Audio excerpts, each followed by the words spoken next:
విజయ్ దేవరకొండ ఏం పాపం చేశాడు? తన చేసిన నేరం ఏంటి? ఇవే ప్రశ్నలు తన ఫ్యాన్స్ వేస్తున్నారు. లైగర్ డిజాస్టర్తో డీలా పట్ట విజయ్కి దెబ్బ మీద దెబ్బ తగిలినట్టు మరో షాక్ తగిలింది. మొన్న సుకుమార్, నిన్న సమంత, ఇప్పుడు కొత్త ఏడాది కూడా రౌడీ స్టార్కి షాక్ ఇచ్చేలా ఉందట. అదెలా?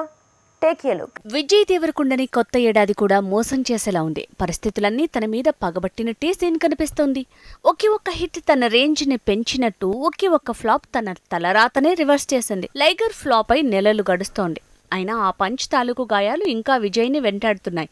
గౌతమ్ తిన్ననూరితో అనుకున్న ప్రాజెక్టు కూడా పట్టాలు తప్పేలా ఉందట. రామ్ చరణ్ నో చెప్పిన కథకి విజయ్ ఎస్ చెప్తే అలా గౌతమ్ తిన్ననూరి ప్రాజెక్టు పట్టాలెక్కబోతోందన్నారు. తీరా చూస్తే మళ్లీ ఆ కథని చెర్రీ కావాలన్నాడట. ఆ స్టోరీ లైన్ని తనే సొంతం చేసుకున్నాడట. అంటే ఇప్పుడు విజయ్ కోసం గౌతమ్ తిన్ననూరి మరో కథ రాసుకోవాలా? అదే నిజమైతే ఈ ప్రాజెక్టు మరింత లేట్ అయ్యే ఛాన్స్ ఉంది. నిన్న సుకుమార్, మొన్న సమంత, ఇలా వరుసగా అంతా షాక్ ఇస్తూనే ఉన్నారు. రౌడీ స్టార్ని కన్ఫ్యూజ్ చేస్తున్నారు.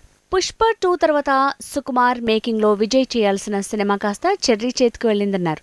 కనీసం ఖుషి అయినా పూర్తి చేద్దామంటే సమంతకు అనారోగ్య సమస్యలొచ్చాయి, లెక్కలు మారాయి. రీసెంట్ గా సమంత కోలుకుంది. దీంతో ఇక సినిమా పూర్తి చేద్దామనుకున్నారు. కానీ తన లీవ్ ని ఇంకాస్త ఎక్స్టెండ్ చేయమంది.